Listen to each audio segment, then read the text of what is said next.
여러분 안녕하십니까? 프레스룸 라이브입니다. 일주일 후면 설입니다. 명절이 되면 가족들이 모인 자리에서 오가는 대화, 밥상머리 민심이라고 하죠. 올해는 어떤 얘기들이 나올까요? 주식시장, 부동산 얘기일까요?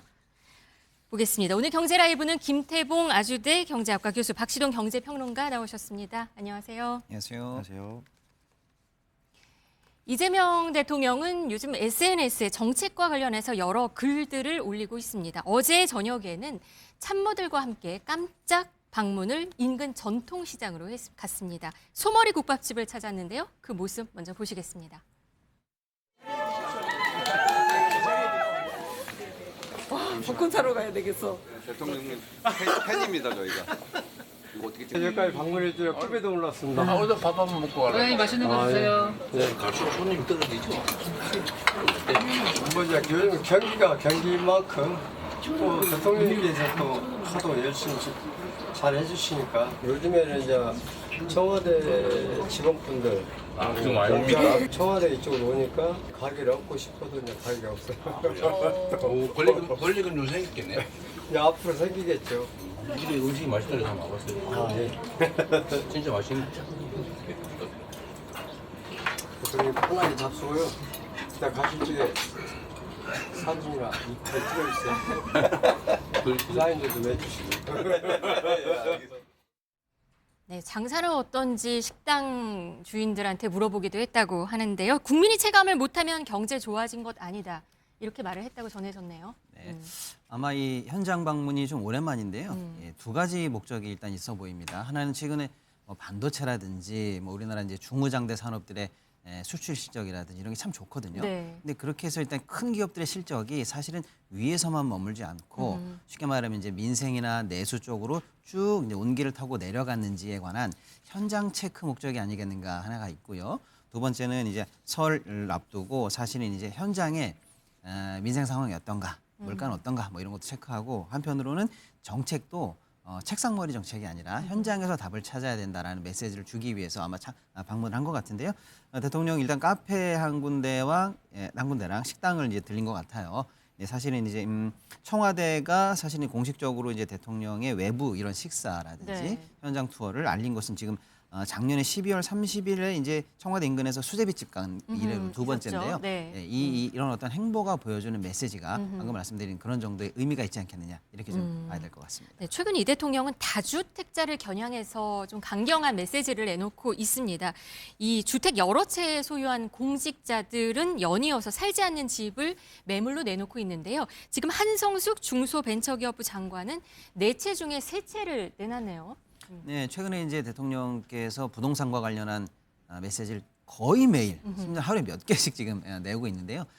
가장 처음에 나왔던 게 아마 5월 9일에 다주택자 양도세 중과 유예를 종료한다라는 걸로 이제 본격적인 이제 메시지 정책이 사실은 시작된 거거든요. 네. 그 대통령의 메시지에 발맞추기 위해서 지금 이제 청와대 고위 참모라든지 정부의 이제 고위 이 당국자들이 이제 다주택을 처분하는 모습을 이제 보여냄으로써 제가 볼 때는 뭐랄까요, 이 정부의 정책에 관한 신뢰도를 일단 높인다. 그리고 국민들에게는 그런 정책을 하면서 정작 고위직들은 왜 나느냐라고 하는 이런 어떤 이율배반적인 모습을 차단한다. 이런 다양한 효과를 노리는 것 같아요. 네. 특히 이제 한 장관은 사실은 이제 사기업 CEO 출신이기 때문에 사실은 이제 청와대라든지 내각 내에서도 이제 상당한 이 재산이 많은 사람으로 알려져 있거든요. 특히 이제 부동산 관련해서도 지금 한 4채 정도를 갖고 있는 걸로 보입니다. 삼청동에 이제 단독주택 정도를 갖고 있고요. 잠실동에 아파트가 있고 역삼동에 오피스텔, 또 양평에는 이제 교외 단독주택까지 한 4채 정도를 갖고 있는 것 같고 네. 가족들 명의로 함께 갖고 있는 공동주택까지 합치면 조금 더 있는 것 같아요. 근데 가족 명의들의 이제 공동 소유는 뭐 논외로 하더라도 본인이 갖고 있는 이 4채 중에 기존에는 원래 장관 청문회 중에서 그래도 2채 정도는 처분한다라는 계획이 있었는데 이참에 아예 거주하고 있는 한 채를 제외한 나머지 전부 매도 처리하겠다라는 지금 방침을 밝히고 있다 이렇게 좀 봐야 될 것 같습니다. 네, 뭐 강유정 대변인, 김상우 춘추관장 그리고 송미령 농식품부 장관도 매각 추진 중이다 이런 얘기도 들어와 있습니다. 지난 일요일부터는 주택 임대 사업자 제도와 관련해서 이재명 대통령이 SNS에 글을 올리고 있습니다. 오늘 아침에도 글을 하나 올렸는데요. 이 주택 임대 사업자 이게 사실상 다주택자이고 혜택이 있잖아요. 이게 문재인 정부 때 활성화된 정책이긴 한데 이게 세입자를 보호한다는 이유이긴 했는데 뭔가 형평성에 맞지 않다. 그래서 손볼 것 같다는 그런 메시지를 주는 것 같습니다. 예.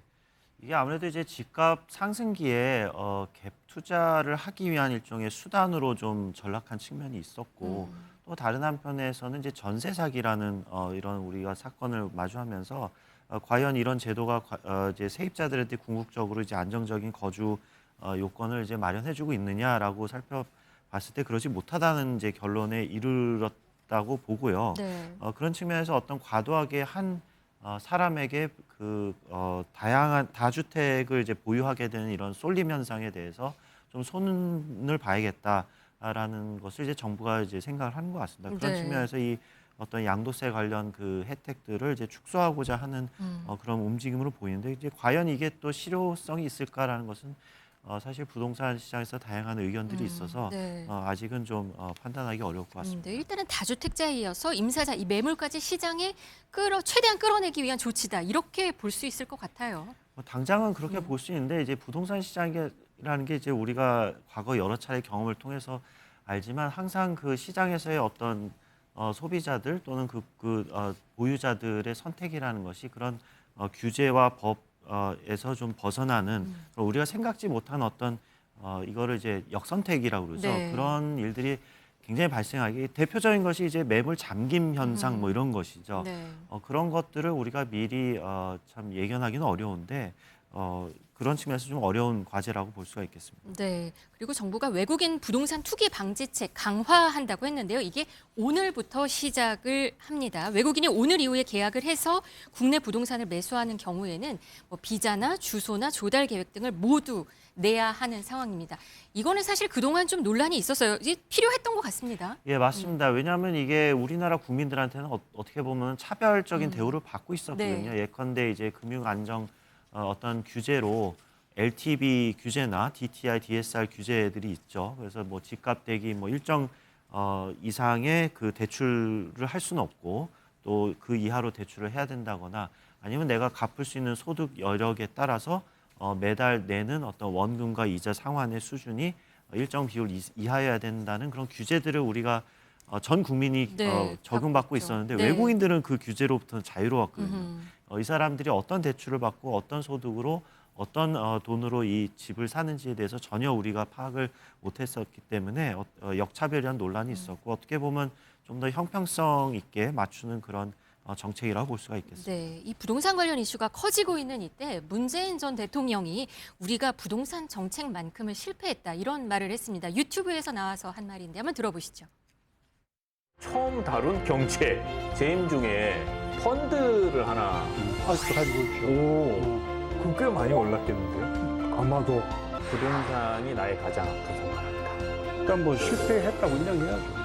우리가 부동산 정책만큼은 뭐 실패했다고. 뭐 유튜브 예고편이라고 하네요. 근데 문재인 정부 때 사실 집값 서울 아파트값 많이 올랐어요. 네, 그렇기도 했고 사실은 이제 부동산에 관한 이 대책을 아마 국민 여러분들이 기억하실 거예요. 20몇 번이 연속적으로 나오고 계속 이제 했는데 사실은 시장을 선제적으로 이제 통제하면서 가격을 통제한다라든지 정책이 시장을 리드하지는 못하고 시장을 계속 쫓아가면서 정책이 후행적으로 나왔다. 네. 그래서 잡을만 하면 시장을 한 발짝 벗어나고 해서 결국에는 집값을 잡지 못했고요. 나중에 뭐 LH 사태 같은 것도 터지면서 국민들에게 사실은 큰 상처를 줬고 어찌 보면 그로 인해서 정권이 넘어갔던 큰 원인 중에 하나가 아닌가 이 정도까지도 사실은 비판을 받았었는데 네. 지금 이제 시간이 지났습니다마는 당시 대통령께서 문재인 대통령께서 그 부분만은 지금 돌아볼 때 뼈아프게 그 실패를 인정해야 된다라고 하는 모습을 통해서 어느 정도는 이제 좀 책임이랄까요? 네, 그런 모습이 좀 느껴지는 그런 인터뷰가 아니었나 이런 생각이 좀 듭니다. 네, 이재명 정부는 부동산에 쏠린 자산을 주식 등 자본시장으로 이동시키겠다. 이런 국정 기조를 갖고 있는 상황입니다. 실제로 부동산에 묶여있던 자금이 약간 주식시장, 그러니까 자금이 좀 움직이려는 조짐을 보인다는 분석들이 있습니다. 맞습니다. 뭐 아직까지 본격적으로 이제 머니 무브가 뭐 한창이다, 시작됐다, 뭐 이런 정도까지 평가하기는 조금 이릅니다만 방금 앵커님 말씀하신 것처럼 머니무브의 조짐은 볼 수 있다. 이거는 지금 맞는 분석인 것 같습니다. 네. 예를 들어서 이제 주식 투자를 하기 위해서 이른바 이제 대기하고 있는 소위 말하는 이제 총알이다 이렇게 얘기하고 있는데요. 예, 투자자 예탁금이 지금 111조를 돌파하기도 했어요. 지난 2일 네. 기준이긴 합니다만 어쨌거나 100조 이상으로 현재 시중에서 자금이 주식 투자를 위해서 대기하고 있다라고 해서 상당한 수준으로 현재 주식 관련한 자금이 쏠리는 모습은 확실히 확인할 수가 있거든요. 네. 반면에 이제 집을 사기 위해 우리가 대출을 받는 주담대는 물론 이제 정부나 은행 당국이 사실 좀 통제하는 영향도 있습니다만 그럼에도 불구하고 현재 34개월 만에 주담대가 감소세로 전환을 했거든요. 그러니까 주택 관련한 수요는 어쨌거나 이제 감소하고 있는 거고 네. 주식시장 관련한 쪽은 예탁금이 계속 늘고 있다 이렇게 보고요. 보통의 예금, 우리가 말하는 이제 요구불 예금 같은 것들이 있거든요. 이 부분도 사실은 증가하고 있지 않아요. 그러니까 은행, 부동산과 같은 전통적으로 우리 자금들이 모여졌던 저수지는 늘지 않고 있는데 자본시장, 증시 관련한 시장은 지금 계속 그 저수지가 볼륨을 키우고 있다. 네. 이 모습은 확실히 시사하는 바가 있다 이렇게 봐야 될 것 같습니다.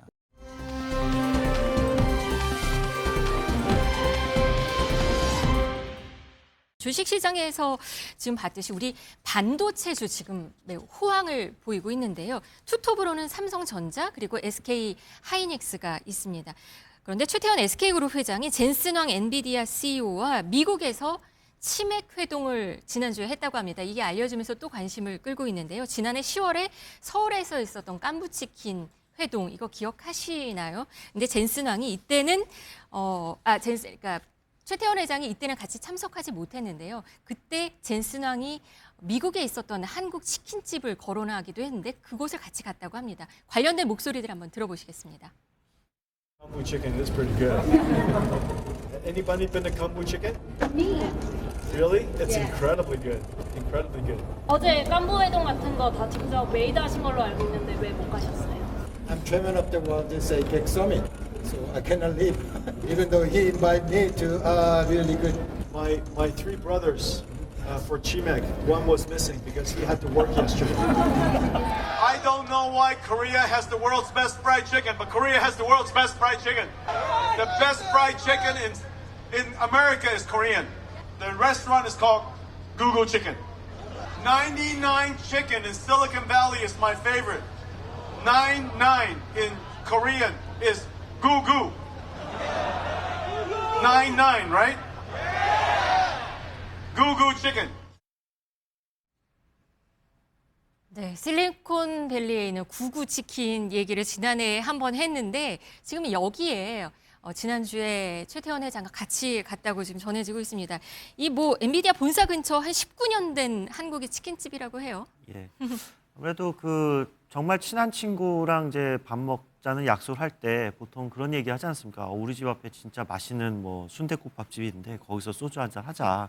아마도 이 SK와 엔비디아 간의 그동안의 어떤 친분 그런 걸 이제 과시하는 뭐 약간의 의미도 좀 숨어 있다고 봅니다. 네. 뭐 깐부치킨에서 이제 회동했던 그 모임은 이제 그동안 엔비디아와 삼성과의 어떤 공급 계약이라든지 이런 게 없다가 이제부터 좀 필요할 것 같으니까 이제 우리 깐부하자라는 느낌이었다면 네. 이번에 구구치킨은 우리 원래 친했다? 원래 친한 깐부였지 뭐 이런 약간의 그 과시가 아니었을까 이렇게 판단이 됩니다. 네, 올해 6세대 고대역 폭 메모리, 그러니까 HBM4 시장은 삼성전자랑 SK 하이닉스가 양분할 것이다 이런 전망이 나오더라고요. 사실 메모리 동맹 정말 과시하는 거죠?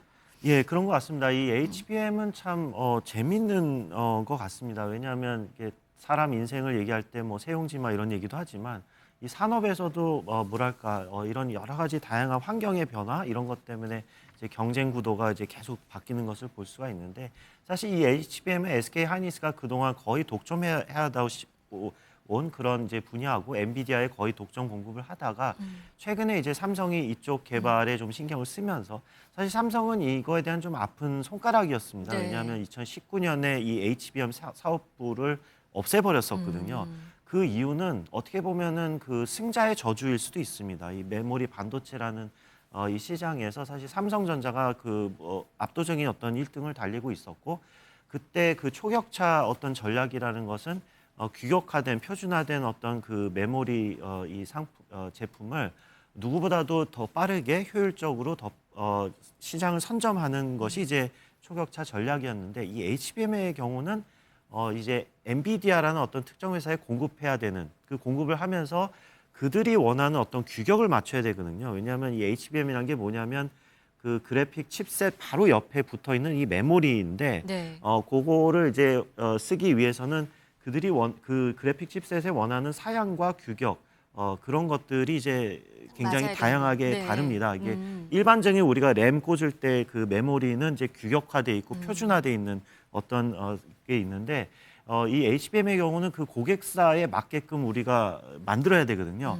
그 삼성은 이제 그걸 하기 싫었던 거예요. 네. 자기가 이제 1등이니까. 근데 아. SK는 2인자니까 이거라도 해야지라는 어떻게 보면은 그런 이제 따라가는 입장에서의 이 전략이었다고 하면 그것이 엔비디아라는 회사가 이제 AI라는 시대를 맞이하면서 엄청나게 폭발적인 수요가 네. 발생하면서 이 산업의 어떤 이 구조를 완전히 바꿔놨거든요. 그러다 보니까 이제 HBM 시장이 굉장히 그 성장을 하면서 삼성이 다시 이곳에 이제 들어오게 된 것을 이제 알 수가 있습니다. 네. 지금 예상되는 바는 아마도 이제 엔비디아에 공급되는 HBM의 한 70%가 SK 하이닉스일 거고 그 다음에 한 30%가 삼성일 거라는 것이 이제 시장의 예상입니다.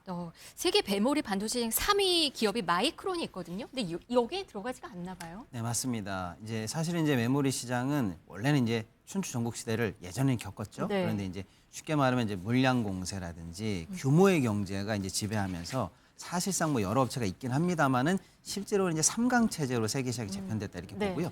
1등은 이제 삼성이고 2등은 하이닉스고 3등이 이제 미국의 마이크론인데 특히 이제 마이크론 같은 경우에는 최근에 주가도 굉장히 많이 오르고 AI 시대에 이제 각광받아서 미국에서도 굉장히 좀 호평을 받고 있어요. 그런데 이 엔비디아가 차세대로 이제 납품하려고 하는 HBM4 관련해서는 현재 나온 보도에 따르면 기존의 HBM 이 최신 모델 이전에는요. 하이닉스가 6, 삼성이 2, 마이크론이 2 이렇게 해서 6, 2, 2의 비중으로 일단 납품을 엔비디아가 받아왔었는데 네.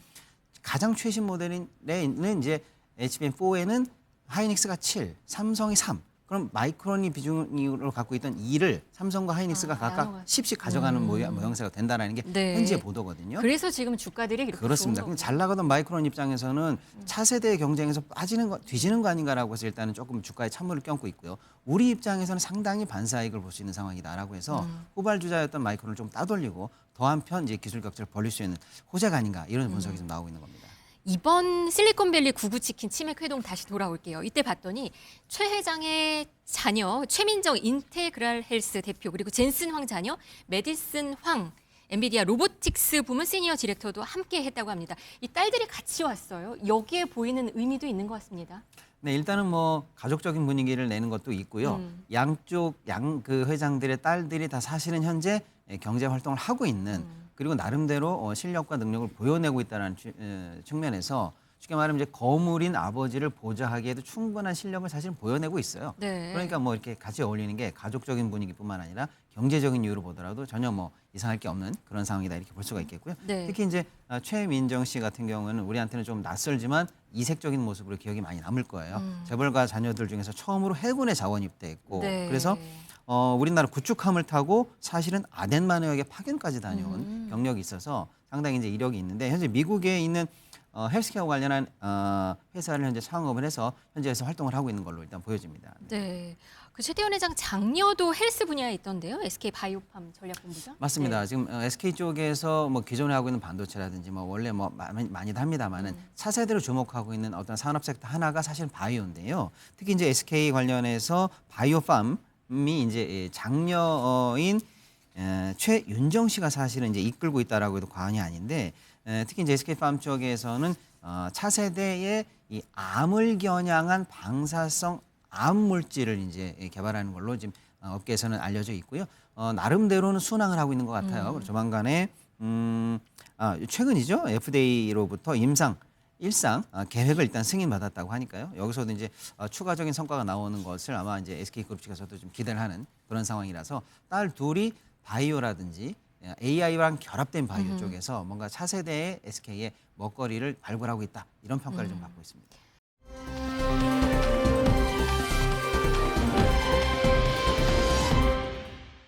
현대차 보스턴 다이내믹스의 그 아틀라스 로봇 기억하시나요? 지난 라스베가스 CES에서 공개된 로봇인데 전 세계에 꽤 많은 주목을 받았습니다. 어제는 한 영상이 공개가 됐는데요. 백텀플링하고 빙판길을 달리기도 하고요.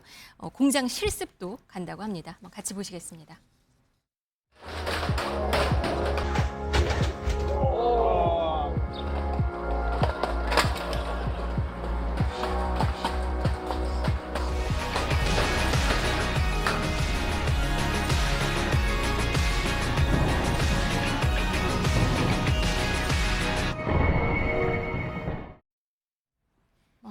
CES 때보다 훨씬 빠르기도 하고 역동적인 동작들도 소화해냈고요. 이 또 시행착오를 겪는 모습도 좀 눈에 띕니다. 예, 그렇습니다. 이게 단순히 로봇이 아니라 AI 로봇이잖아요. 그러니까 AI라는 것은 이제 학습을 하는 기능이 있거든요.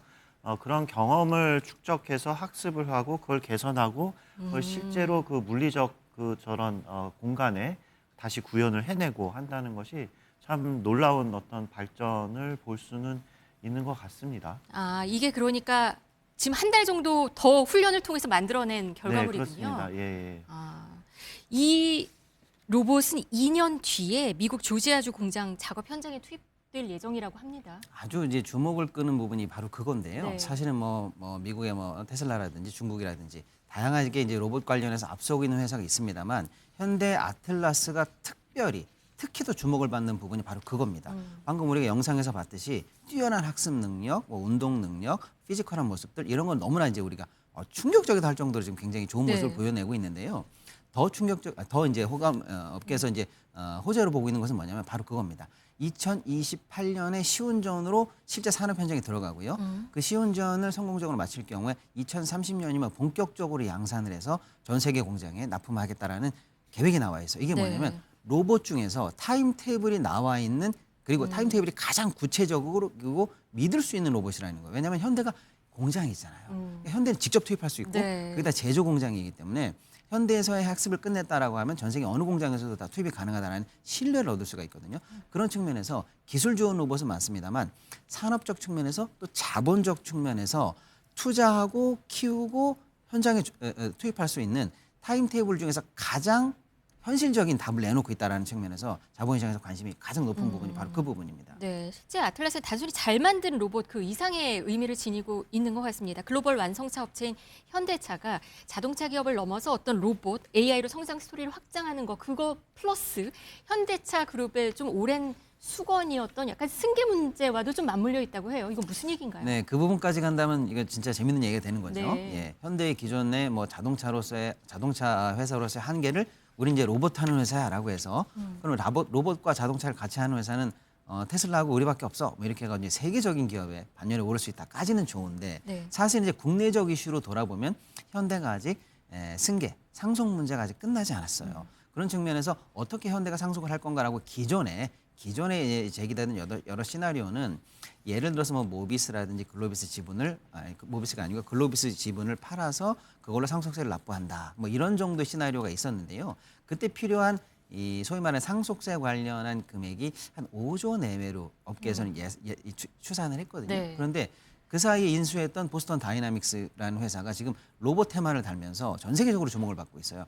그래서 만약에 보스턴 다이나믹스가 상장을 하게 된다면 기업 가치가 어느 정도 될까에 대해서 지금 계속적으로 전망치가 올라가고 있습니다. 예, 이제 외국에서 전망과 우리나라 전망이 다 모두 올라가고 있는데요.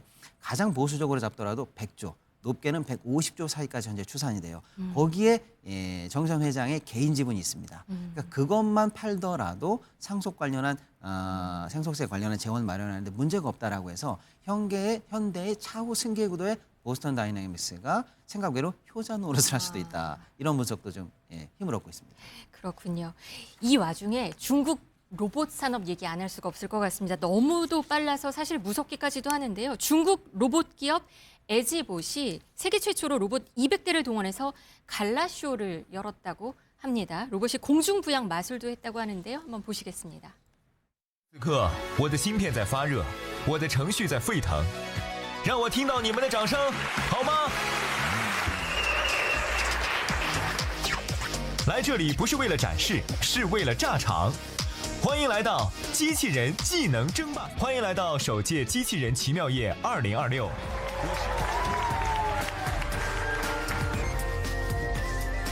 他们的控制力挑战了机器人动作的新难度，展示了超强的核心力量。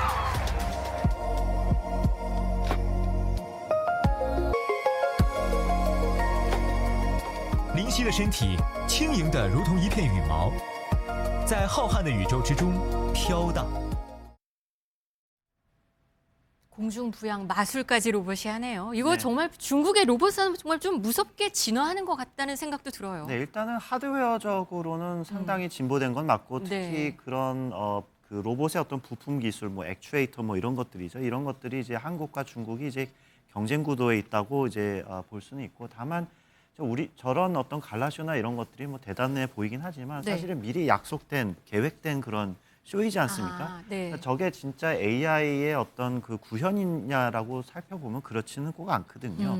아직은 제가 보기에는 그 진정한 휴머노이드로까지 단계까지로 가기까지는 아직 먼 것 같고 초기 단계에 불과하다고 저는 생각이 듭니다. 그래서 더 중요한 거는 앞서 평론가님께서도 말씀하셨지만 결국 이 로봇을 통해서 로봇이 어떤 산업 현장에 투입됐을 때 어떤 방식으로 학습을 해서 어떻게 그런 기술들이 축적이 돼서 실제 부가가치를 생산하는 데 도움이 되느냐, 생산성을 높이느냐 이런 부분에 바로 혁신이 있거든요. 네. 따라서 단순히 어떤 하드웨어적인 부품을 가지고 잘 구현했다고 해서 그런 휴머노이드의 어떤 완성이 됐다고 보기는 어렵고 그것을 어떻게 소프트웨어적으로 계속 축적을 시키고 다시 이거를 하드웨어적으로 구현하고 그런 학습 반복을 통해서 정말 우리한테 필요로 하는 그런 휴머노이드를 개발하는 게 아마도 우리가 기대하는 바가 아닐까 그렇게 생각이 됩니다. 네, 로봇에 의해서 AI가 결국은 화두가 될 것이다 이 말씀인데 미국에서는 프로 풋볼 챔피언 결정전인 슈퍼볼이 열렸습니다.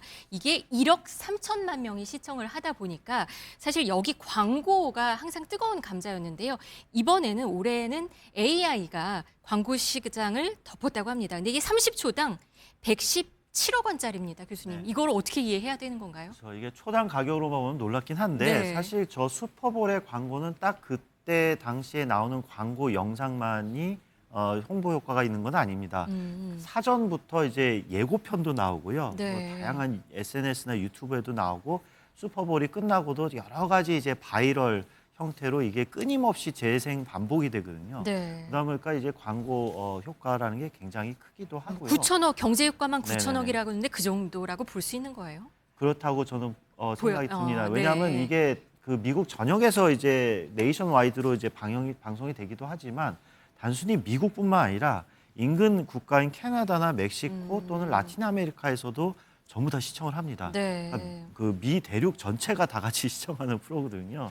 그러다 보니까 이게 뭐 이번에 결승전에는 이제 뉴잉글랜드 패트리어트랑 이제 시애틀 이 두 도시 간의 결승이었기 때문에 뭐 되게 스포츠 경기가 그렇습니다만 그런 결승전이 있으면 그 지역 팬들만 보는 경기인데 사실은 그 지역 팬이 아니더라도 슈퍼볼 자체를 가지고 뭐 이렇게 가족들이 모여서 이렇게 모임을 하거나 또 그런 이제 전통적인 문화가 있기 때문에 광고 효과는 굉장히 크다고 볼 수가 있겠습니다. 이 슈퍼볼 광고에 현대차 그룹은 한 2008년부터 거의 매년 광고를 해왔다고 하는데요. 작년과 올해 2년 연속은 불참했다고 해요. 맞습니다. 현대도 이제 미국 시장에 공을 들이면서 슈퍼볼 광고에 사실은 이제 많은 광고비를 집행하면서 네. 광고 효과를 노렸고요. 실제로 이제 좋은 광고를 많이 보내서 미국 내에서도 호평을 받고 감동 코드도 너무 좋았다 이런 그런 어떤 그간에, 후기가 있었습니다. 근데 최근 한 2년간은 이제 슈퍼볼 광고에 불참을 했는데요. 아마도 트럼프 정부 이후에 이제 관세 정책으로 인한 부담 이런 것 네. 때문에 이제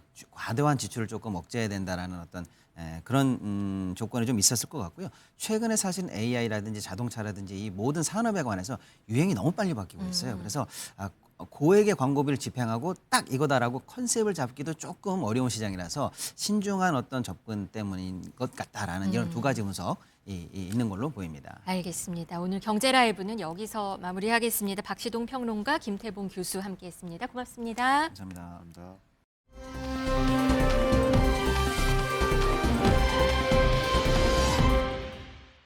어제 있었던 내란 재판 이야기로 시작을 해보겠습니다.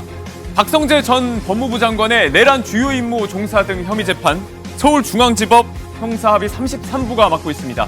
이진관 부장판사가 재판장으로 있죠. 비상계엄에 실제로 반대한 게 맞느냐 단도직입적으로 질문을 했습니다. 어떻습니까? 반대하신 게 맞습니까? 다른 분들 제가 반대하는 모습을 못 봤다고 말씀하시는 부분도 있는 것 같은데 그 반대를 했던 것은 사실입니다. 계엄으로 해결할 수 있는 그런 전국에 해결할 수 있는 상황은 아니라고 우선 말씀을 드려서 그렇다면 왜 반대했는지에 관한 질문. 법 전문가인데 법률적인 문제점을 몰랐나? 법적인 문제 때문이었냐? 정치적 상황 때문이었냐? 압박이 이어졌습니다. 그럼 비상계엄을 할 요건에 해당되지 않는다. 그 말씀이신가요? 그 부분을 법률적으로 하나하나 따져서 말씀드리지 못한 부분은 그 당시에 말씀을 듣고 너무 당황해서 비상계엄을 할 상황이 아니다. 이렇게 말씀하신 거잖아요. 계엄을 하는 게 옳지 않다는 생각과 그걸 말려야 된다는 생각이 제일 앞서서 하시면 안 된다는 생각을 했었고. 그럼 그 당시는 법률적 요건을 갖추고 있지 못하는 걸 알지 못했다는 겁니까? 갖추고 있다고 생각했습니까? 옳다 그러다고 판단할 상황에 있지를 못했다는 상황 말씀을 드리는 겁니다. 하지만 이날 증인으로 나온 류혁 전 법무부 감찰관의 얘기는 좀 달랐습니다.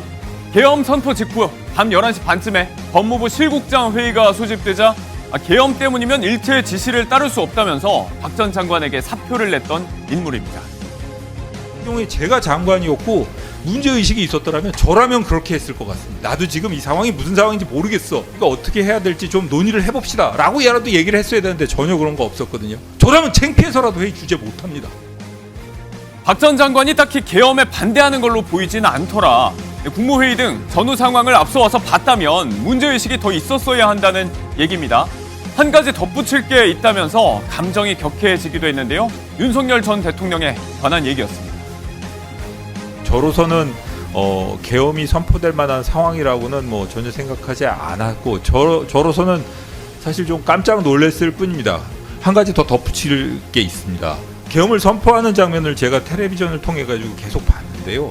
이 사람은 기본적으로 이 계엄을 선포하면서 국민을 존중하고 국가를 위해서 계엄을 선포하는 지도자의 모습은 절대 아니었다고 생각합니다.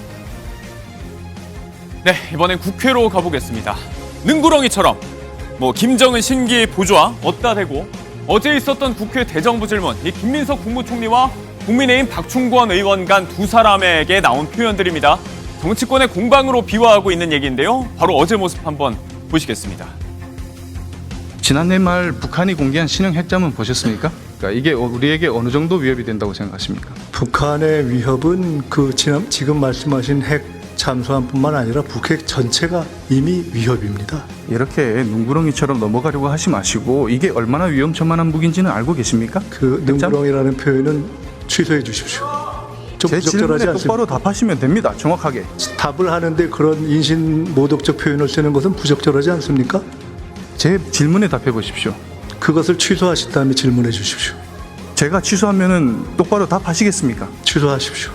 똑바로 답하시겠습니까? 저는 답할 거 하고 있습니다. 취소하십시오. 이런 식으로 질의를 방해하지 마십시오. 방해한 바 없습니다. 취소하라고 했습니다. 북한의 신형 핵잠수함 등에 관한 박 의원의 질문, 김 총리가 답변을 내놓으니까 능구렁이처럼 넘어가려 한다. 이렇게 나왔던 표현을 가지고 2분여 시간 동안 취소를 해라, 답을 해라 싸움이 이어졌습니다. 아슬아슬한 표현들, 설전 끝에 고성도 나왔는데요. 바로 이 대목이었습니다. 위협 인지 능력도 없고 대책도 없고 기강도 없고 훈련도 없고 모든 게 없고 딱 하나 있는 게 김정은 심기 보좌밖에 없습니다. 그게 이 이재명 정부의 보십니까? 대한민국 국군에 대한 모든 걸 A부터 Z까지 총체적으로 엉망이에요. 대한민국 국군에 대해서 지금 말씀하신 아무것도 없다. 김정은 신기보호만 한다. 지금 이재명 정부가 그렇게 만들고 취소하시고요. 있잖아요. 아무것도 모르는 총리님 붙잡고 야단쳐봐야 무슨 소용이 있겠습니까? 기본은 지키고 질문하십시오. 대한민국에 대한 최소한의 존중을 바탕으로 질문하시기 바랍니다.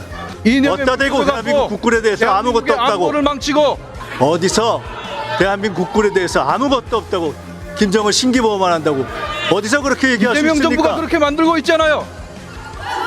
사과하십시오. 대한민국 국군 전체에 총리가 대해서. 사과하셔야 됩니다. 전시 작전권 전환, 군 기강 문제 등에 대한 지적을 하면서 김정은 심기 보좌 이런 표현이 나오니까 우리 군에 대한 모독이라면서 김 총리가 언성을 높인 겁니다. 아까 나한테 능구렁이라고 한 건 넘어갔는데 이건 사과해라. 어디다 대고 험악했던 당시의 분위기가 최고조에 달했던 장면입니다. 이 밖에도 뭐 말귀를 못 알아듣는다, 정청래 대표랑 한판 붙겠다고 국정은 신경 못 쓴다, 박 의원의 수위 높은 표현에 현장에 여당 의원들의 성토가 이어지기도 했는데요. 국민의힘에선 송원석 원내대표가 SNS를 통해서 말꼬투리를 잡고 오만했다면서 김 총리를 비판하고 있습니다. 자, 이렇게 어제 국회에서 여야끼리만 부딪혔냐 하면 또 그것도 아닙니다. 어제 국회에선 계속되는 국민의힘의 내용을 보여주는 장면도 하나 조용하게 포착이 됐는데요. 자, 이렇게 책상을 짚고 장동혁 대표를 따지듯이 바라보는 건 배현진 의원이고요. 말없이 앞을 바라보고 있고 웃고 있는 장 대표. 친한계 일각으로 분류되는 배 의원이 현재 당 윤리위에 제소가 돼 있죠. 윤리위가 나를 서울시당을 흔들고 있는데 무슨 생각이냐? 윤리위가 대표의 머리 위에 있냐? 의중을 알고 싶다. 따졌다고 전해지죠. 별다른 설명 없이 한숨만 쉬다가 장 대표가 자리를 떴다고 합니다. 자, 이런 장 대표를 추궁하는 사람이 또 있습니다. 이번엔 맥락이 좀 다르죠. 극우 유튜버 전한계 씨 얘기입니다. 앞서 이 박성훈 대변인이 부정선거 주장 세력과 윤어게인 등과는 함께 갈 수 없다, 이렇게 발언을 해놨다가 강성 지지자들의 반발을 샀죠. 당의 공식 입장인지 밝히라면서 사흘 주겠다, 침묵하면 공식 입장으로 알겠다, 목소리를 높이고 있습니다. 자, 여기서도 저기서도 뭐라 하고 있는데 장 대표의 머리가 좀 아플 것 같습니다. 대표의 공식 입장은 아니지만요, 지도부에서도 강경파로 알려진 김민수 최고위원이 이렇게 답을 하긴 했습니다. 일부 당직자의 발언이라고 하셨는데 아마 우리 당 대변인의 발언을 말씀하시는 것 같습니다. 솔직히 말해서 저는 이렇게 안 시끄러워질 줄 알았습니다. 우리 당은 윤어게인을 외쳐서는 지방선거에 이길 수 없다라고 생각합니다. 윤석열 대통령 탄핵 정국에서 약 52%까지 상승했던 지지율은 계속해서 여러분들이 윤어게인을 외치고 있음에도 불구하고 확장되는 것이 아니라 대래 세가 줄어들어가고 있습니다. 당이 지방선거 전 노선 변화에 앞서서 사전 정지 작업에 들어갔다는 분석인데요. 강성 지지층 달래기 성공할 수 있을까요? 지도부의 첫 공식 입장이라고 봐야 할 것 같습니다. 분위기를 좀 바꿔보겠습니다. 화제의 장면들을 몇 개 더 볼 텐데요. 할리우드 꽃중년의 대명사죠. 배우 조지 클루니와 우리 배우 박보검 씨가 만났습니다. 이탈리아 밀라노에서 열린 한 시계 브랜드 행사에 나란히 참석한 건데요. 참 보기 흐뭇한 투샷이죠. 우선 유창한 영어로 박보검 씨가 먼저 영광이라고 포문을 열었습니다. Right now, this moment, because I'm so happy to be here, and I'm so glad to be meeting with you. And just, I didn't expect to meet him, George, in here. So he's a very sharp guy. So I just want to keep these pieces of time. 자, 이렇게 장난스럽게 박보검 씨를 쳐다보고 어깨를 쓰다듬기도 했던 조지 클루니였는데 아빠 미소를 짓다가 이렇게 얘기했습니다. 좌중에선 훅수가 터졌습니다. Listen, it's very frustrating for me because at 64 I look at him and I want to kill myself. 보고 있으니까 뭐 죽고 싶다. 너무 잘생겨서 좌절스럽다. 전 세계 문 여성들을 설레게 했던 조지 클루니도 그렇다고 합니다. 무려 조지 클루니가 이런다고 하면 우린 어떻게 해야 되냐? 누리꾼들의 푸념도 웃음을 자아내고 있습니다. 자, 관심을 모았던 졸업식 현장도 하나 볼까요? 서울 강남의 휘문고 졸업식에 이부진 호텔신라 사장이 등장했습니다. 아들 임동현 군이 어제 졸업을 했죠. 이모인 홍라영 전 리움 총괄본부장과 함께 졸업식을 찾았는데요. 임 군이 최근 서울대 경제학부에 합격한 걸로 알려져 있죠. 학교에서는 또 밴드부 보컬이었다고 합니다. 졸업식 축가를 열창했습니다. 언젠가 추억이 남겨져가 거라고 그리워하며 언젠가 만나게 되니.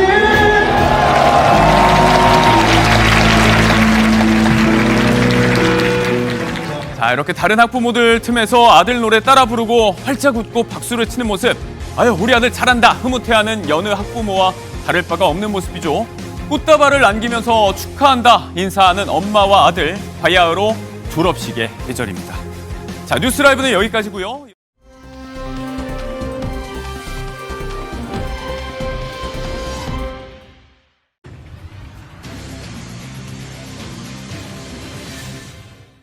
네, 유한솔의 오늘 뭐 사니로 이어가겠습니다. 자, 오늘은 여러 존폐 위기 속에 소비자들의 지갑 열기에 고군분투하고 있는 각 업계의 사례들 이야기를 좀 해볼 텐데요. 최철 숙명여대 소비자 경제학과 교수, 일타 수강생 박진아 아나운서 두 분과 함께 해보겠습니다. 어서 오세요. 네, 안녕하세요.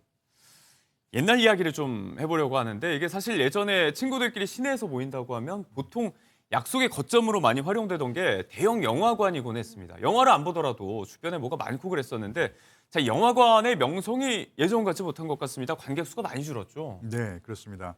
지금 말씀하신 대로 그 영화는 뭐 친구들뿐만 아니라 이제 뭐 그 명절 같은 그런 대목에 또 가족들이 함께 또 영화 예. 관람을 하는 이제 그런 일들이 많았었는데요. 지금은 이제 그 관객 수가 이제 상당히 급감을 해서 네.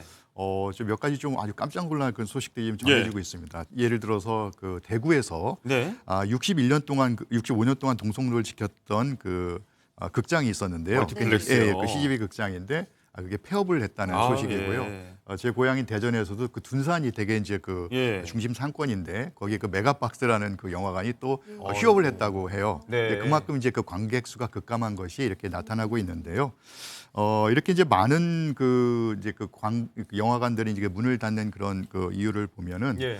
사실은 이제 그 어떤 그 사람들이 그 즐겨하는 어떤 그런 그 관심 사항들이 좀 다양화되는 어떤 그런 것들을 좀 생각해 볼 수가 예. 있겠고 또 뒤에서도 말씀드리겠지만은 우선은 이제 그 관객 수를 봤을 때 작년도에 뭐 1,000만을 돌파한 그런 영화가 한국 영화가 좀 없었던 부진했던 것이 예, 있었고 맞아요. 네. 그 영화 관람객 수가 한 뭐 1억 명을 겨우 넘었다고 합니다. 연간. 예. 근데 이게 이제 팬데믹 전에는 뭐 2억 명 이상도 돌파를 했었는데 이게 바로 2019년에. 이게 반도 이렇게 더 줄어든 거니까 사실 관객이 상당히 급감한 것으로 이렇게 볼 수가 있겠습니다. 예전 같은 뭐 소극장, 독립영화관만의 문제가 아니고 이제 멀티플렉스 영화관이 이렇게 번화가 있던 곳들이 문을 닫고 있다. 사실 요즘 다들 집에서들 많이 보잖아요. OTT 구독해서들 많이 보고 이렇게 생활상도 좀 변하니까 이런 영향을 좀 받는 것 같은데 자, 생존을 위해서 변신을 거듭하는 영화관 이야기를 좀 해보자면 좀 떠들거나 음식을 먹어도 되는 1인용 프라이빗 영화관 이런 곳이 또 생겨나고 있다고 하더라고요. 그렇죠. 사실 그 우리 그 예전 영화 그 시네마 천국에 보면 거기 그 예. 뭐 이탈리아 그 작은 마을인데 그 광장 벽에다가 그 영화를 이렇게 맞아요. 상영하면서 예. 마을 사람들이 이렇게 다 즐기던 그런 모습이 생각나죠. 이제 그런데 지금 보면은 이제 그 영화관에서 예를 들어서 다른 사람들이 뭐 이렇게 뭐 음식물을 먹는다든지 이런 거에도 좀 불편을 그런 느끼는 경우도 있고 또 이제 뭐 갑자기 핸드폰 불빛이 뭐 생겨나는 그런 거에 대해 불편을 느끼는 사람들이 많습니다. 네. 그래서 어떻게 보면은 좀 더 그 소규모로 뭐 1인이나 소수의 사람들이 영화를 즐길 수 있도록 그렇게 예. 소규모의 그런 공간으로 지금 많이 또 탈바꿈되고 있기도 하고요. 네. 그리고 이제 기존에 뭐 이제 멀티플렉스가 이제 여러 개의 그 영화를 이제 동시에 상영했던 건데 예. 지금 이제 그 멀티플렉스뿐만 아니라 여기에 이제 뭐 어떤 스포츠를 뭐 중계하는 등 다양한 그런 또 이벤트를 지금 하고 예. 있다라고 그래요. 그러니까 그만큼 영화만이 아니라 다른 어떤 즐길거리도 또 제공해주고 있는 네. 그런 모습들을 볼 수가 있고 그리고 영화관이 위치한 곳이 보통 이제 그 중심 상권들이거든요. 거기 보면은 이제 영화뿐만 아니라 또 다양한 스포츠 즐길거리라든지 예. 또 음식이라든지 뭐 이렇게 해서 복합 문화 공간으로서 예. 이렇게 또 많이 그 변화되고 있는 예. 것을 볼 수가 있겠습니다. 여러 차원에서 생존을 도모하는 극장에 대한 이야기 해봤고요. 다른 업계로 한번 가볼까요? 존폐갈림길에 있는 또 한 곳은 또 대중목욕탕이 있습니다. 여기도 사실 어릴 때부터 아버지랑 동네 목욕탕 가서 꽤 커서도 이제 목욕 끝나고 바나나 우유 하나 먹고 이런 게 낙이었는데 자, 이 목욕비가 10,000원대 하는 곳이 이제 늘고 있다고 합니다. 이게 심리적인 저항선을 좀 깼다는 평가예요. 예. 지금 말씀하신 대로 저도 그 어렸을 때 그 아버지 따라서 목욕 가고 예. 바나나 우유 먹던 생각이 정말 나는데요. 그 사실은 지금도 마찬가지지만 이제 그 목욕이라고 하는 거를 이제 우리가 주기적으로 이렇게 하다 보면 사실 집에서보다는 이런 대중목욕탕에 가서 정말 따뜻한 그런 내 이제 몸을 담그고 예. 또 사우나도 들어가고 이렇게 목욕 시설이 또 주는 그런 편익이라는 게 있거든요. 맞아요. 근데 이제 이걸 운영하기 위해서는 이제 우리가 쉽게 그 비용이 그 변동 비용과 네. 이제 고정 비용으로 나눌 수가 있는데 사실은 변동 비용, 사람이 한 명 더 가서 물 쓰고 하는 건 크진 않거든요. 예. 사실 이거 전체적인 그 온도를 유지하고 이 시설을 가동하는 고정비가 상당히 큽니다. 예. 그런데 사실은 지금은 이제 어떻게 보면 또 개인적인 이유로 그 혼자 집에서 하거나 아니면 또 요즘 또 신축 아파트들은 꼭 예. 그 안에 또 커뮤니티에 또 그 사우나가 있는 경우가 또 네. 있더라고요. 그러니까 이런 어떤 대체적인 그런 것들로 인해서 사실 이제 그 대중목욕탕을 이용하는 사람들이 네. 많이 급감을 했고 고정비가 있다 보니까 손님이 없으니까 또 비용을 또 이제 그 네. 생각하지 않을 수 없어서 가격을 또 올렸는데 이 가격이 또 요즘 이제 고물가에 예. 그 지친 소비자들에게 상당히 부담이 되고 네. 있는 상황이죠. 그러다 보니까 여러모로 이 목욕탕의 어떤 사업 수익성이 계속 네. 악화되고 또 이제 문을 닫는 그런 목욕탕도 많이 늘어나고 있다고 합니다. 여기에 이제 코로나 팬데믹도 이 대중목욕탕 침체에 한 몫을 했다는 분석인데 이 직격탄을 맞은 곳이 또 목욕탕 가운데선 찜질방업입니다. 이제 코로나에 의한 천여 곳 가까이 줄줄이 폐업하면서 불황이 계속해서 이어졌는데 자 이런 불황을 타개하기 위한 또 변신들 이색적인 찜질방들이 이목을 끄는 곳이 있다고요? 그렇습니다. 남다른 경쟁력으로 살아남은 찜질방들이 예. 있는데요. 이색 찜질방들입니다. 하나하나 소개를 해드리자면요. 예. 양평에 있는 미음 찜질방 같은 경우에는요. 식물원 찜질방이라고 오, 불린다고 네네네. 합니다. 조격을 하러 딱 들어서면 주위로 초록초록한 식물들이 다 놓여져 그래요. 있는 건데요. 열대, 온대 식물들이 울창하게 펼쳐져 있어서 보기만 해도 폐가 건강해지는 느낌이 든다라는 말이 절로 예. 나온다고 합니다. 사람들의 발길이 끊기지 않고 있다고 하고요. 또 춘천에 있는 한옥 불안증막 찜질방이 있는데요. 전통 방식으로 찜질방을 운영을 하고 있고 특히나 눈 내리는 날 이곳을 찾아간다면요. 예. 한증막도 즐기고 앞에 펼쳐져 있는 눈 내린 그런 풍광을 즐겨보는 게 아주 일품이라고 합니다. 예. 그리고 신도시형 찜질방도 있습니다. 남양주 다산 신도시에 가면요. S찜질방에 들어서면 마치 미디어 전시, 아트를 보는 것처럼 아트 램프홀이 따로 마련이 예. 되어 있고요. 2만여 권의 만화책이 펼쳐져 있어서요. 사람들이 만화책도 보고 찜질도 즐길 수 있다고 합니다. 네, 뭐 이제 찜질방에서 즐길 수 있을 거라고 상상을 못했던 부분들을 다채롭게 구비를 해놓고 있는 부분인데, 자. 또 그리고 업계마다 이어지고 있는 고군분투 이야기를 좀 해볼 텐데 운동 마니아들이 좀 체감을 하실지 모르겠습니다. 헬스장, 이 피트니스 업계에 또 폐업 바람이 계속해서 불고 있다고 합니다. 사실 이런 곳은 폐업하게 되면 운동기구 이런 거 정리해야 되잖아요. 이런 기구 매입 업체가 지금 공간이 없다고 하더라고요. 맞습니다. 예, 사실 우리나라에 좀 이렇게 그 헬스장 열풍이 좀 불어서 예. 그 많은 헬스장들이 곳곳에 생겨났었는데요. 지금은 사실은 이제 그 헬스장 이용 대신에 좀 더 좀 비용이 적게 드는 뭐 러닝이라든지 예. 다른 어떤 직접적인 그런 운동을 또 하는 그런 소비자들이 많아지고 있고 특히나 이제 더 영향이 있는 것이 그 비만 치료제가 나온 영향을 맞아요. 좀 많이 네. 받고 있습니다. 저도 주위에서 보니까 이렇게 뭐 다이어트로 고생하고 뭐 운동하고 그러느니 그냥 비만 치료제를 뭐 이렇게 복용하는데 그 그렇군요. 효과가 좋다 네. 이렇게 얘기하는 사람들이 꽤 있더라고요. 이제 이러다 보니까 예전에 비해서는 이제 헬스장을 찾는 사람들이 많이 이제 줄어들게 된 거죠. 네. 이제 헬스장들이 많이 생겼는데 여기에 또 그 이용 그 고객들이 줄다 보니까 예. 사실은 이제 또 서울 시내에서도 뭐 작년에 많은 수의 그런 헬스장들이 폐업을 하게 됐고 네. 말씀하신 대로 그 고가의 그 헬스 기구 장비들이 또 이렇게 또 매물로 나와가지고 이렇게 또 곤란을 겪는 그런 상황들이 지금 벌어지고 있다고 합니다. 자, 이제 체중 감량은 약에 맡기거나 좀 즐길 수 있는 운동 쪽으로 트렌드가 많이 바뀌고 있다는 얘기인데 요즘 뭐 예전에도 소개해드렸던 러닝이라든지 취미 발레 이런 것들이 많이 성행하고 있기도 하잖아요. 그렇습니다. 다이어트, 운동의 트렌드가 바뀌었습니다. 즐길 수 있는 취미 정도로 운동을 즐기는 건데요. 가수 겸 배우 수지 씨 같은 경우에는 취미 발레를 시작을 했습니다. 네. 꾸준히 몸매 관리를 하는 비법으로 이 발레를 꼽았는데요. 스튜디오에서 스트레칭을 하고 동작 연습하는 SNS 사진을 사람들이 보면서 예. 많은 사람들이 관심을 갖기 시작을 했습니다. 또 배우 박규영 씨, 손나은 씨 또한 취미 발레를 시작했다고 알려져 있는데요. 예. 젊은 여성층들 사이에서 취미 발레가 핫한 운동으로 떠오르고 있다고 합니다. 네, 그러다 보니까 이제 헬스장도 마냥 손 넣을 수가 없어서 좀 즐길 수 있는 차원에서 그룹 차원으로 운영이 되는 헬스장이 생겨난다든지 오히려 또 1인용 초미니 헬스장 이런 곳들도 주목을 받고 있는데 업계마다 내놓고 있는 고육지책에 대한 이야기입니다. 자, 정리 차원에서 저희가 좀 이야기를 좀 해보겠지만 사실 이런 이야기할 때 빠질 수 없는 업종이 주류 유흥 이쪽이잖아요. 그 많던 술집, 호프집들이 사라지고 있는데 어떤 달라진 문화에 좀 기인한 부분도 있을 것 같고 주류 업계도 심각한 타격을 받고 있어요. 네, 옛날에 좀 경기가 어렵거나 이런 경우에는 사실은 이제 그런 스트레스를 해소하는 차원에서 또 이제 술 소비가 많았다는 예. 이제 그런 이야기가 있었는데 최근에는 술 소비 자체도 많이 줄어들었고요. 또 술을 파는 그런 주점들의 폐업도 또 많이 네. 이어지고 있다고 합니다. 어떻게 보면 이제 예전에 이제 많은 그런 이제 주점들이 운영되고 있었던 영향이기도 한데 왜냐하면 이제 그 주류 소비가 이제 많이 줄다 보니까요. 네. 그러다 보니까 뭐 호프집이라든지 이런 간이 주점들이 상당히 많은 이제 폐업을 하게 됐고 네. 그리고 실제로 그 주류 업계 통계에서도 보면 그 술 소비 자체가 많이 줄어들었다고 예. 합니다. 이제 요즘에 이제 그 어떻게 보면 이제 웰빙 건강이라는 것이 굉장히 중요한 키워드로 등장을 예. 하면서 특히 이제 20, 30대 젊은 층들은 이렇게 이제 그 술을 좋아하기보다는 다른 어떤 건전한 그런 취미로 그 자신들을 좀 관리하는 그런 예. 모습들을 많이 보이고 있고요.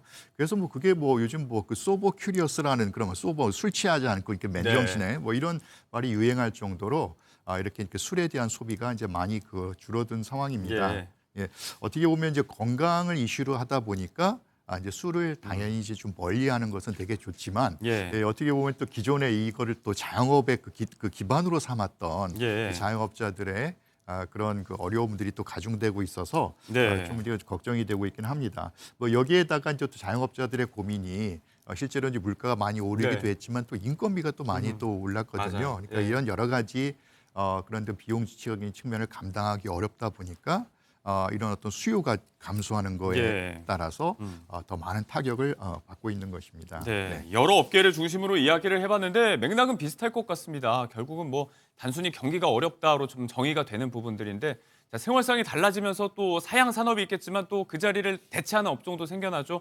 결국 자영업자들의 변화를 위한 고심이 깊어질 수밖에 없을 것 같습니다. 오늘 최철 숙명여대 교수님과 함께했습니다. 고맙습니다. 네, 감사합니다.